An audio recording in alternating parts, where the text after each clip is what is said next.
with deliberately falsifying evidence in order to have Jesus of Nazareth condemned. You're charged with deceitful manipulation of the evidence at his trial before the Sanhedrin, and of inciting a mob to riot before the Roman governor Pontius Pilate. How do you plead? Not guilty. Would you please take the stand? Raise your right hand. Do you solemnly swear that the testimony which you're about to give this court shall be the truth, the whole truth, and nothing but the truth, so help you God? I do. You may proceed with the prosecution. My first witness, Your Honor, is Caiaphas. Mr. Caiaphas, what is your occupation? I am the high priest at the temple in Jerusalem. How long have you been the high priest? Long enough. Was it a part of your job to preside over the Sanhedrin? Yes, it was. Would you please explain to this court exactly what that Sanhedrin is? The Sanhedrin was the highest Jewish tribunal and had jurisdiction over religious and civil law matters. It was composed of 70 members, Pharisees, Sadducees, priests, Levites, and teachers of the law. We looked after the internal government of Judea in accordance with Rome's rule. Sometimes we were allowed to make a ruling in a criminal case with Rome's approval, of course, and we considered ourselves the final court of appeal for all questions connected with Mosaic law. But we were always under the scrutiny of Rome, and our powers were limited. So, Caiaphas, would you say you're an educated man? Yes, I am. I've studied the law for many years and the power structures of our society. Without boasting, I am intelligent and ambitious. I deal expediently with all matters before me and do my best to execute the power that took me so many years to acquire. Do you know a man by the name of Judas Iscariot? Not very well. I only met him once when he came offering Jesus to us. He said that he could deliver Jesus to us without much of a fight, and then he told us how and where and when. Did Judas want anything in return for helping you deal expediently with this problem of Jesus? He wanted money. Everyone has his or her price. His was 30 pieces of silver. And how well did you know this Jesus of Nazareth? Only too well. He was a rabble-rouser, an upstart. He started getting people excited, especially at Passover when they are excited and excitable enough. He was starting a grassroots revolution. Rome was watching him, but they did not do anything to stop him. No, that puppet Pilate did nothing. They wanted us to deal with the problem. And if Jesus had started something, we would have been the ones to pay for it. Jesus called himself the Messiah, the Son of God, the Son of Man, the Son of David. There have been Messiahs before, and none of them have proved to be true. All that ever happened was that lots of people got hurt. Was Jesus a threat to you? Yes, indeed. If he had raised an army to fight for his kingdom, then Rome would have crushed us all. No, Caiaphas, I meant, was he a threat to you personally? After all, you controlled the people and sold them religion. Jesus was making and helping people to think for themselves and to see religion not as a set of rules, but as a relationship with their living God. Possibly. Did you ever speak with this Jesus one-on-one to see what he was actually like and what he was really teaching? I did not need to. I heard what he was doing. I saw what he was doing, and none of it was good. It was going to end up in chaos and violence. Rome would have come down heavily upon us and would have been worse than the Maccabean rebellion. So you accepted Judas's proposal? In conjunction with my colleagues, I did. Did you have Jesus of Nazareth arrested? I did. On what charge? Blasphemy. In your mind, was he guilty before he even came to trial? Very. Did you arrange to have witnesses fabricate evidence at the trial in order to make Jesus seem guilty to everyone else? I did, and I was protecting my people. Jesus was a disaster waiting to happen. Did you have a conversation with any of the other members of the Sanhedrin to influence them against Jesus? I did. I could not take the chance that he would start the revolution at the time of the Passover. Too many would get hurt. And why? There was no reason for that to have happened. So, did you arrange to have a crowd outside of Pilate's praetorium? A crowd that was favorable to your justice? Well, what would have been the point in arranging a crowd to come if you don't know what the outcome was going to be, right? Some of the people in that crowd saw things the way we did, and they acted accordingly. Did you say to Pontius Pilate that if he let Jesus go, that he was no friend of Caesar's? I did. Pilate was a weakling, a puppet. His hands, his hands were tied, and he knew if he made one more mistake, that he would be called back to Rome and demoted, and spend the rest of his days doing menial grunt work. Now, I did not want to see that. He had to make a decision. I just helped him make the right one. I have no further questions, Your Honor. Cross-examination for the defense. Caiaphas, do you love your country and your God? With all my heart. I am a patriot. We are God's chosen people, and yet we are oppressed under Roman rule, even as our forebears were oppressed in Egypt. Moses led the people to freedom, but Jesus was leading people to war, and Rome would have crushed us and not thought twice about that. Did you want freedom for your people then? Oh, yes, I did, but not at any cost. Fighting the mighty legions of Rome with a ragtag army was not the way to do it, and I had to prevent that in order to save lives. It was better that one should die rather than many. What do you think that Jesus was doing? Well, Jesus was a provocateur. He was inciting the people at that time of year when they were already thinking about their freedom from the slavery of Egypt. Now, everyone's dream was to be free of the Romans and to return to the days of King David when we were independent and free. But Jesus was not the one to do it. He even came into Jerusalem riding on a donkey. If he was at all serious, he should have had a war horse. Did you think that a revolution or a rebellion was imminent? I did. And Jesus, from what I've heard, was a very charismatic leader, and he could hold the crowd in the palm of his hand when he spoke. But I could not see any positive outcomings for the people of Israel under his leadership. His kingdom. He spoke of a kingdom, did not stand a chance against the might of Rome. To take on Rome was insanity. And all I could think of was that of the slaughter and more Jews slaughtered. I had to stop that, and so I had to stop him. Is it fair to say then that you were thinking of your people, and as leader of your people, you had a responsibility to protect them from any and all threats? Absolutely. I had nothing against Jesus personally, but I could not let him lead people to the brink of war. He was not prepared for that kind of conflict. He and his followers would have been squashed like bugs.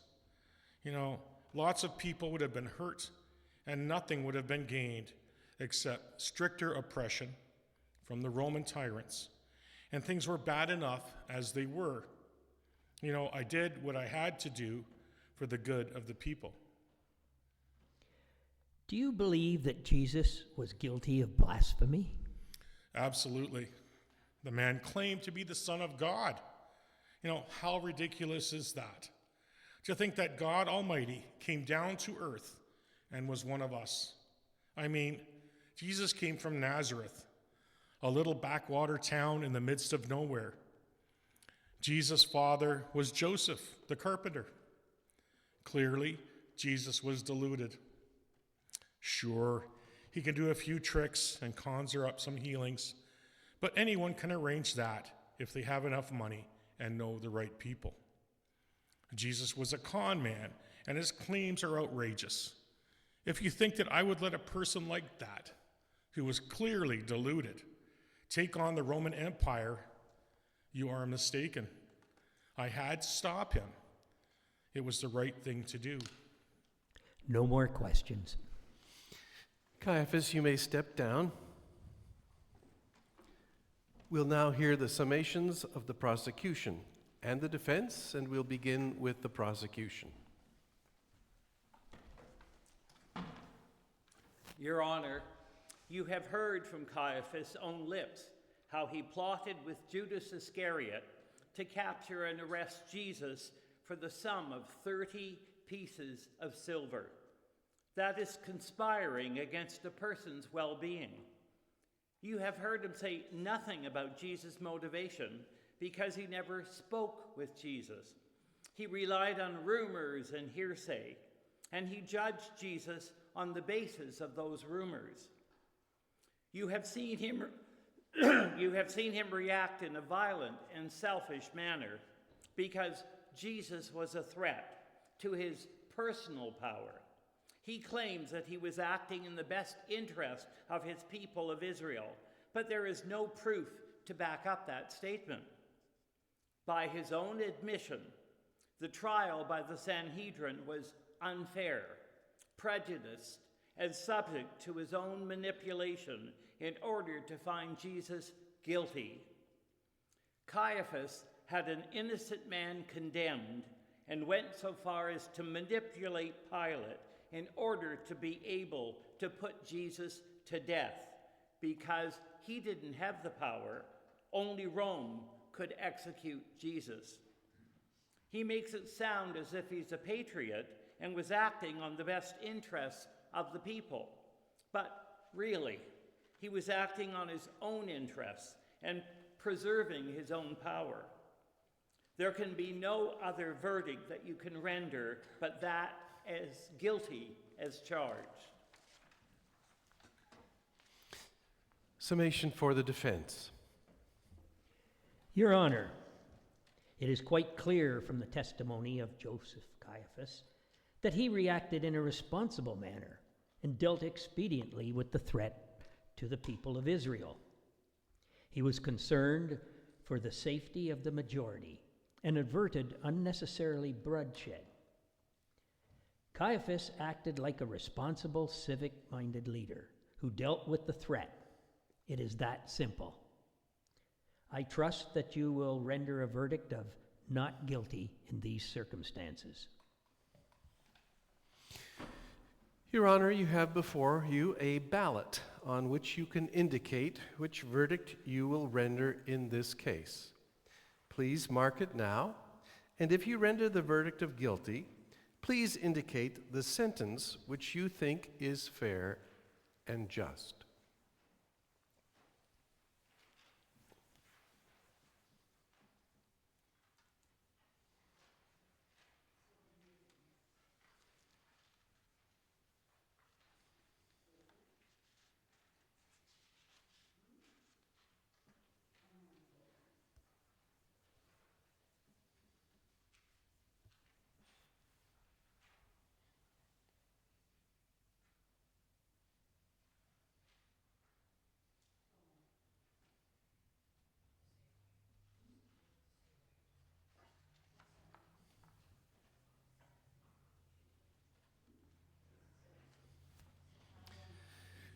Our second case today is that of the Church of Jesus Christ versus Judas Iscariot. Is Judas Iscariot in the courtroom? Please rise, Judas, as the charge is read against you. Judas Iscariot, you are charged by this court with betrayal and conspiring to deliver the person you betrayed into the hands of those who wanted him destroyed. How do you plead? Guilty or not guilty? I'm guilty. You may proceed with the prosecution. I call as my first witness Judas Iscariot. Judas, please take the stand. Please raise your right hand. Do you solemnly swear that the testimony which you are about to give to this court shall be the truth, the whole truth, and nothing but the truth, so help you God? I do. Please state your name in full and spell it for the court reporter. Judas Iscariot, Iscariot. Judas, were you one of the original disciples of Jesus of Nazareth? I was. Did you know Jesus well? Very well. We were close friends. Did he entrust you with a special task amongst the 12, one that demanded respect and trust? Yes, he did. Can you tell us what that task was? I was the treasurer of the disciples. I looked after the money. How long were you with Jesus and the disciples in total? About 3 years. Have you ever in your life, before or since, had a friend like Jesus was to you? No, I have not. Judas, would you say that you are a manipulative kind of person? No, not really. Well, Judas, is it not true that you tried to manipulate Jesus by forcing him into a difficult situation that you believed would cause him to show his power? There was that. The people were with Jesus. When he rode into Jerusalem at the time of the Passover on a lowly donkey, the people went nuts. They clamored after him. They waved palm branches and gave him a hero's welcome. All he had to do was to ignite that power keg, and everyone would have picked up their arms. With him leading the charge against the Romans, the people would have followed willingly and gladly, even if it meant death. They so wanted to be free of the tyranny of the Roman oppressors. But he would not do it. He did not say anything. He wasted the opportunity. So tell us, in your opinion, why did Jesus not give that word? I don't know. I just don't know. It is all I have thought about since, but I've not reached a conclusion. Could it be that you misunderstood him? You disciples were not the brightest lot, you know. And when he was teaching, you often had to get extra help, private tutorials, because you didn't understand or comprehend what he was saying. Is it possible that it happened again in this instance? It is possible. When he spoke of the kingdom, I thought he meant an earthly kingdom, and there was only one way to get a kingdom in those days, and that was to take it. So, Judas, is it possible that because you did not understand what Jesus was talking about, that you tried to manipulate him for your own purposes? You wanted to bring about an earthly kingdom in your time, not his, a kingdom that you could understand and relate to, a concrete kingdom, just like all other kingdoms. Isn't that true? Yes, that could be true, but you don't understand. For far too long, we were an oppressed people, and in my view, the moment was at hand. We had opportunity, we had the people behind us. All that Jesus had to do was to say the word, and people would have fought to be free of the Roman yoke of oppression. Did you go to Joseph Caiaphas, the high priest, and did you offer to deliver Jesus into his hands? Yes, I did. Is it true, and I'll remind you that you're under oath, that you took 30 pieces of silver to deliver Jesus to him? Yes, it is true. Isn't that rather a small sum for such a good friend? In those days, it was a fortune. And then did you give Jesus a kiss in order to show the guards which person they were to arrest? Yes, I did. Tell me, were you jealous of Jesus? Did you not want him to exercise the power that was at his disposal? I was very jealous of him. He united the people in a way that I had never witnessed before. They were primed and motivated and ready, but he would not give the word. All he had to do was say, "Let's go," and everyone would have gone where he led. And he wouldn't go and he wouldn't lead. If I had had that kind of power and influence, I would have driven Rome out of the country with their tails between their legs. Judas, did you mean to sacrifice your best friend in order to attain your own ends? I did not. I just wanted him to put his words into actions, and he wouldn't do it. Your Honor, no further questions from the prosecution. Cross-examination for the defense. Judas, would you describe yourself as a passionate man whose emotions run high?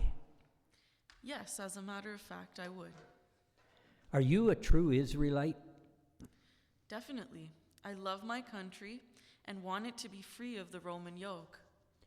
Would you say you are a man of deep convictions? Absolutely. Isn't it true, Judas, that you are deeply moved by the story of the Passover? That you easily identify with the feelings of oppression as experienced by the Hebrew people in their time of bondage in Egypt? 100%. The story of the Passover has been of deep significance to me all my life.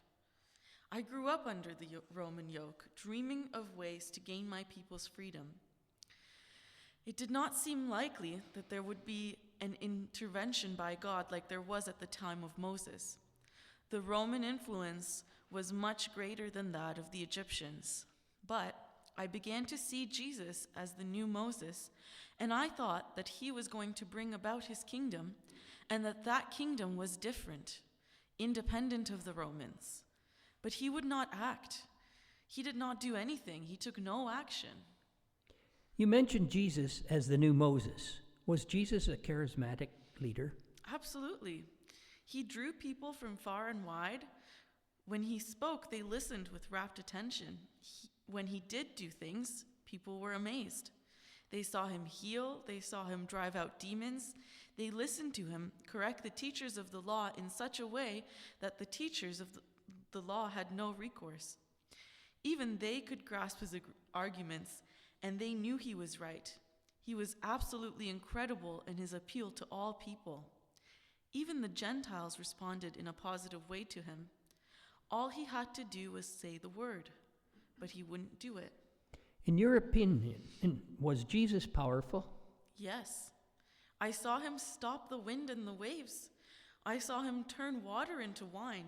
I saw him heal the sick and cure the lame. Demons fled when he commanded them to be gone, and he even raised the dead. I had never seen such power before. I had heard of it. Moses wielded such power through his staff, getting water from the rock and parting the Red Sea.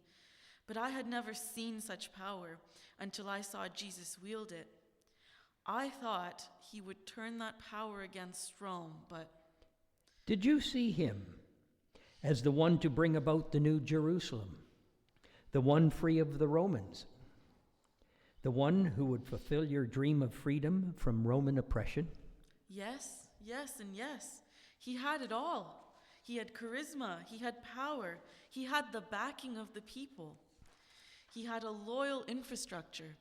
All he had to do was to give the command, and there would have been such an uprising.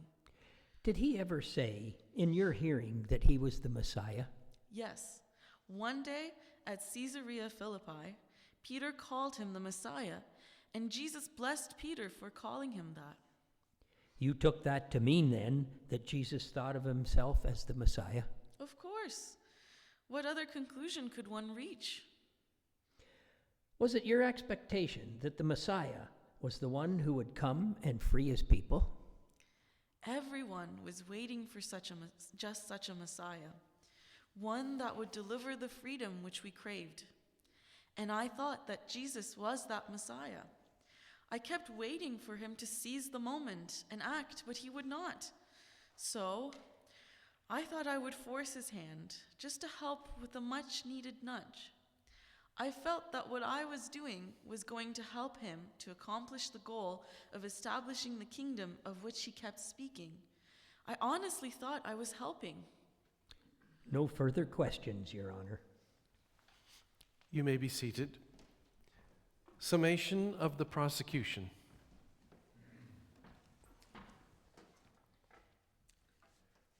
Your Honor, you've heard Judas Iscariot tell you in his own words about his intimate relationship with Jesus and of how he tried to force Jesus' hand to do something which Jesus was not prepared to do. You heard him say that he delivered Jesus into the hands of the powers that opposed Jesus with a kiss for 30 pieces of silver, and how he hoped to initiate a revolution by doing so. He told you that he was an ambitious man, willing to sacrifice even his close friends for his own ideals. There can be no other verdict than guilty in this instance. This man is guilty in the worst possible way of betraying his own dear friend. Summation of the defense. Your Honor, surely you do not believe that Judas wanted Jesus to die. Jesus misled Judas into thinking that Jesus was going to bring about a new kingdom in which the people of Israel were going to be free of the Roman yoke. And Jesus' timing in all of this coincided with the time of the year when the Jewish people were celebrating the Passover, that great festival of Jewish faith, when the Hebrew people were given their freedom by God through God's servant, Moses. Jesus claimed the title of Messiah, a title fraught with all kinds of expectations. And surely the actions of Jesus led onlookers to believe that he was building his power base, waiting for the right moment to strike. Jesus even fanned the flames of insurrection by entering Jerusalem on a donkey. Judas simply acted in a way that would help Jesus achieve his goal of a new kingdom. He was trying to help his friend, as any friend would. Judas may indeed be guilty of misunderstanding who Jesus was and what Jesus was trying to accomplish, but he is not guilty as charged. I urge you to find Judas not guilty. Your Honor, please take a moment to deliberate your verdict and then mark your ballot accordingly.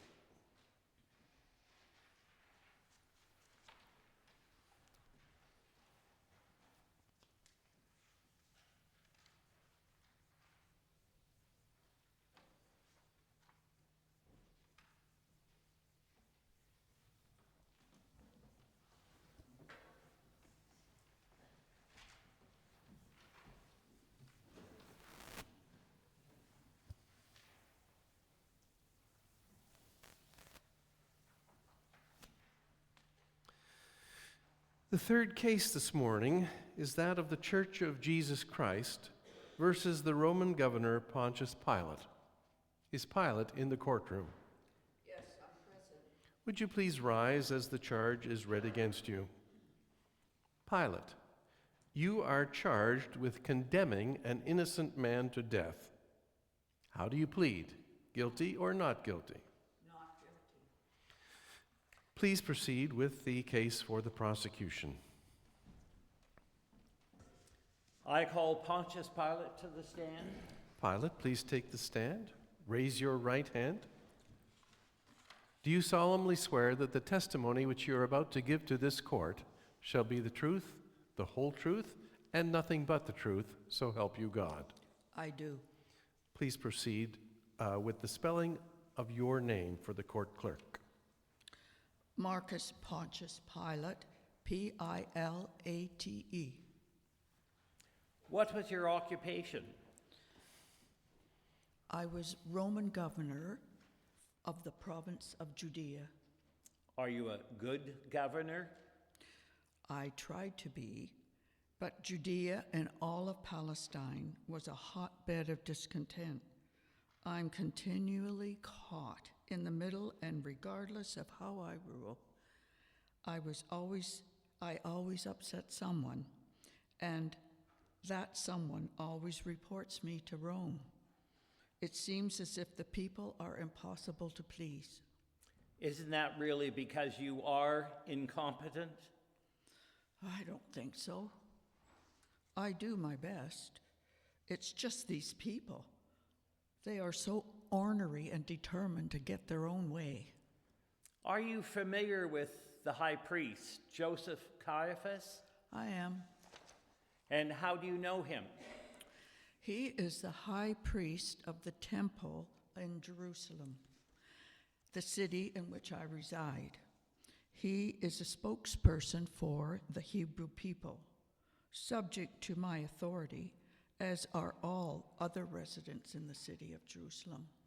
Did Caiaphas outmaneuver you in regards to one Jesus of Nazareth? Probably.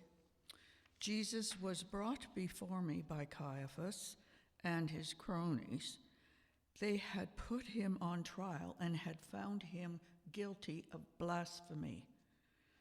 They wanted him put to death, but only I had the power of life and death in this instance. Caiaphas is ingenious, crafty, sly, and he can be quite intimidating and quite persuasive. He usually gets his own way. And does he have connections in Rome? Oh, yes, he does, and they are better than mine. He buys them out of the temple treasury, but he makes them work for what he pays them. Caiaphas had it out for me right from the beginning of my tenure. He was always ready to inform Rome of any of my mistakes, and he knew that I was on a short leash. One more mistake, and I would have been replaced and relegated to a backwater district that was even worse than Judea, if that was possible. If I had let Jesus go free, that would have been it for me. Caiaphas would have finished me off. Did you know that Jesus was innocent before he came to you? Of course I did. I'm not completely stupid. But in this instance, it was either him or me, and I chose me. Did not your wife warn you about Jesus' innocence before you ever saw him? Oh, yes, she did. And I should have listened better and taken her advice. But I thought I could handle it myself. So, despite being warned and fully aware of Jesus' innocence, you went ahead anyway? Well, not really. I had a conversation with Jesus to make it look like I was doing something, but he was condemned long before he arrived on my doorstep. So I just washed my hands of the whole thing. And do you realize, of course, that by doing that, you actually condemned an innocent man to death? What happened to the famous Roman justice? Well, what would you have done in my case, in my place? Jesus did not tell me anything. He spoke in riddles and did not answer any of my questions directly. He did not give me an out, and the crowds, they were chomping at the bit, spoiling for a fight. It was typical of them at the time of the Passover, when memories of freedom from bondage in Egypt ran high, and when many fanned the flames of freedom again. Caiaphas knew it. He was just waiting in the wings, ready to pounce like a hungry cat on a wary mouse. So I gave in and condemned Jesus to save my precious career as governor of the province of Judea. It was not something that I wanted to do, but rather something I had to do. No further questions, Your Honor. Cross-examination by the defense. Pontius, I think that you are being rather hard on yourself. You tried other things, did you not? Before you washed your hands? Of course I did.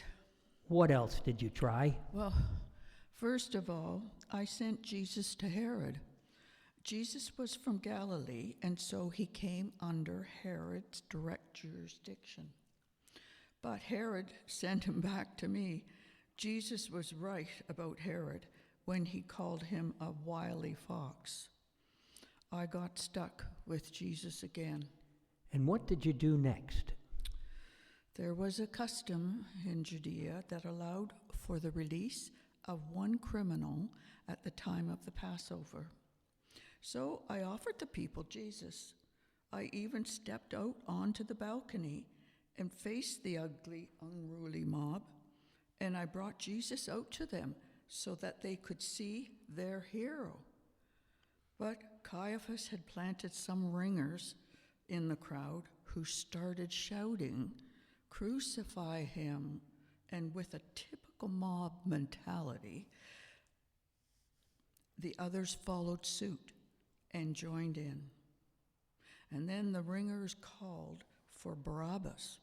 And then everyone was calling for Barabbas, and no one was calling for Jesus. It did not matter what I wanted or what I thought was right. Jesus was not going to be given his freedom, regardless of what I did. Is that all you did? No. I knew that the mob was getting more and more crazy and that they wanted blood. I thought I could placate them and calm them down if I had Jesus beaten, whipped, and scourged. Anyway, I thought that would satisfy their bloodlust. I thought seeing him flogged would have a cathartic effect on their violent emotions. And did it? No, it didn't. They smelled the blood and started to shout louder and louder, "Crucify him, crucify him." I showed him to the crowd post-flogging, weak and bloody and broken, but they were not satisfied with that. They would not settle for anything less than his life. They wanted him dead and buried. Was this the will of the people? As far as I could tell, it was. But who knows? They were an angry, violent, bloodthirsty, relentless mob. They probably didn't even know what they were doing. Well, Pilate, I think you handled yourself very well. You attempted several things, but the people spoke. And so you, as a wise politician, listened and allowed them to have their way. I have no further questions. Pilate, you may be seated. Summation for the prosecution.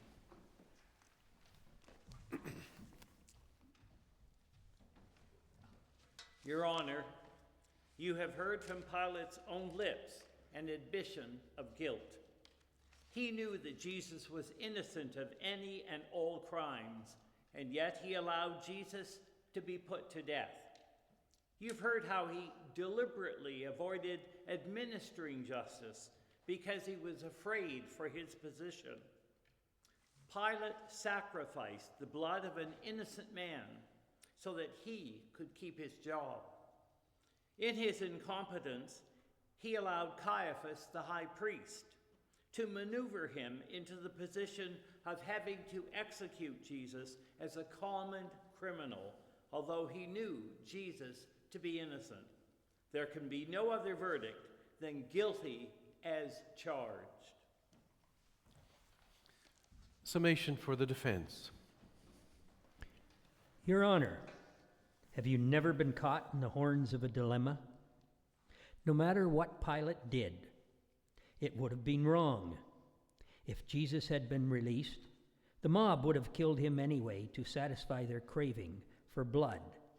And then Pilate would have been guilty of not protecting one of his own citizens. In light of Pilate's own testimony, he wisely discerned the will of the people, as every great leader in history has done, and was able to carry it out quickly and thoroughly. He did not condemn an innocent man. He did not condemn Jesus. In fact, he tried to have nothing to do with him.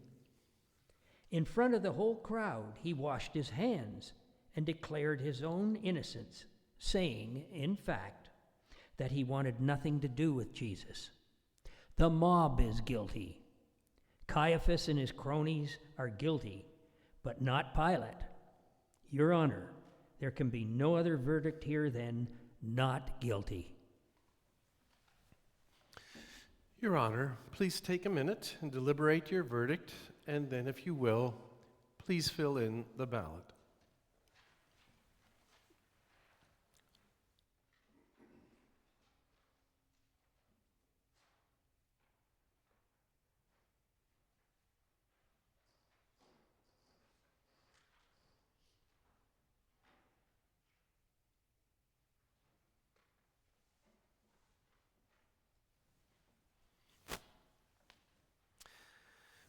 Our last case today is the Church of Jesus Christ versus you, the judge.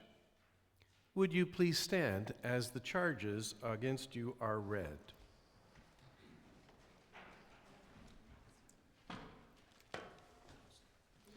You are charged with failing to study the Bible, with failing to be disciplined in your prayer life, with failing to set a good example of love in the community, with failing to enter into the life and work of the church and its mission to the world, with failing to be generous with all that God has entrusted to your care, with failing to be good stewards of the earth, and with failing to answer God's call to your own particular ministry. You may be seated.